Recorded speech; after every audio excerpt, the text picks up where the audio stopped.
po, congratulations muna. Nung nagkita po tayo, nung nabisita po kayo dito sa ABS-CBN, sa DZMM, Colonel Palamparner. Ganyan ba? Situan nyo ngayon, Oo. General na. May estrella na po kayo, General. Congrats. Tama, Sir Alvin. Nagbuti naalala niyo po. Oo, naalala Nakita tayo ko. dyan. Nung pinakilala ka Kasama ko sa po akin, nun yung dating GPNP natin. correct. Si General Marbil. Torre at saka si General Jim. Marbil po, sir. Marbil. Si Marbil. Si Marbil pala. Oo, O, tama, naalala ko siya. No po. So, congratulations. So, kayo na po ang tagapagsalita ngayon. Saan po napunta si General sino yun? Fajardo. Jean Fajardo?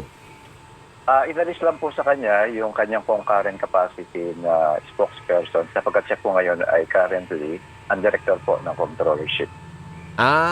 So may position din naman pala siya. Pero bakit kailangan palitan? Hindi sa ayaw ko kayo, ibang trabaho naman yung controllership, full-time na pera. Pag controllership, general, pera yun, di ba? Finances? Opo.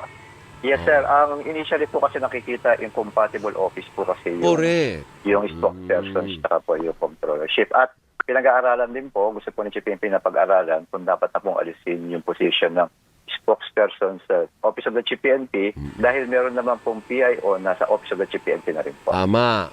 So meron pa palang iba. Oo. Partner, dalawa. kakain kasi ng oras mo. Pag PNP Tama. spokesperson ka, Oo. kakain ng oras mo. Dahil ang mga media makukulit eh. Ay, oo naman. Mangungulit Oo at naman. mangungulit, may trabaho pa siyang isa. Yung Oo. controllership sa kanya din pala kay General. Correct. Kaya ganyan, ano po. Unahin natin yung issue kay Police Brigadier General Macapas.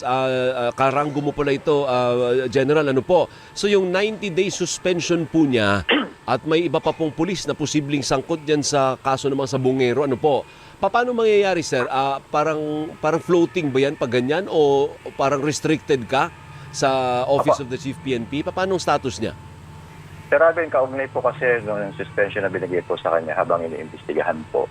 Usually po, magte-take over po yung ating pong DRDA. Ito po yung number 2 in command sa Police Regional Offices. Unless po na magtalaga ang ating pong bagong GPNP na pansamantalang halili o papalitan na po si General Macapas. Nagkataon po, Sir Alvin, Ma'am Doris, na si General Macapas po ay aking pong kaklase sa academy. Magkaranggo nga po kayo ni Huba. Okay, So yan ba? wala pa pong judgment dito. Baka sabihin nila, kita mo, guilty. Hindi Ay, po, wala. walang ganun.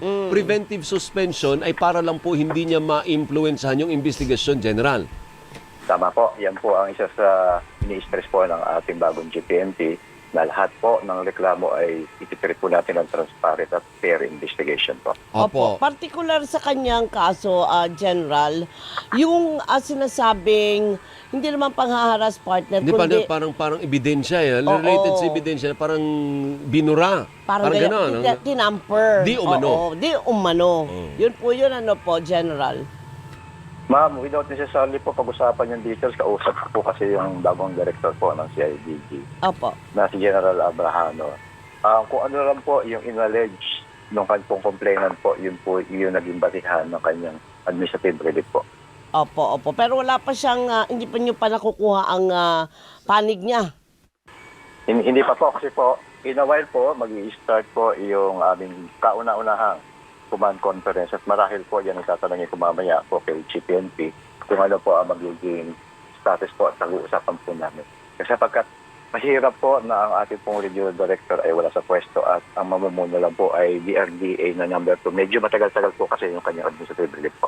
Opo. Okay. General, may command conference kamo kayo. Ano ang mga pagbabago sa ilalim ni PNP Chief Nartates? Magkakaroon din po ba ng balasahan? O as is yung mga nakaupo ngayon under the leadership of the ex-PNP Chief Torre? So, Sir Alvin, ang naasahan po namin, kauna-unahan pag-uusapan, yung kanyang pong mga program trust, na 7 po yun na binanggit niya nung kanyang pong assumption of office nung nakaraang araw. Dahil gusto namin malinawan din sa aming mga commanders po sa field kung ano ba yung mga details na mga gusto niyang ipatupad kaugnay po nung kanyang 7 trust program.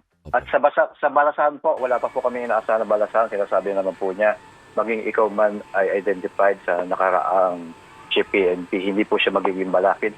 Ang pagbabasihan po dyan ay naging yung performance nung ikaw yung nakaupo. Opo. Ay, maganda Nakasakal po yung yun. kwento mo. Maganda po yun Maganda kasi yun. baka sabihin ng iba, ito close ito kay Torre. Kaya nga. Ilipat ito. Eto na naman tayo sa bata-bata. Oo, ganun din ang Oo. mangyayari. Oo. Parang walang pinagkaiba dun sa nakaraan. Hindi Correct. ba? Tama, Sir Alvin, kung sa mga nakakakilala po kay ating pong bagong GPN, Sir General Tates, very fair na official po yan. Nung maging siya man ay maging RD sa Region 4A at NCRPO. Hindi po siya basta-basta nag-aalis po ng mga official kung walang cost na dapat alisin po. Opo. Ipagpapatuloy din po, General, sa palagay nyo, yung mga proyekto naman o programa ni General Torre. Kagaya na lang, yung 5 minutes na, anong tawag mo? doon, Response partner? time. Yung response time.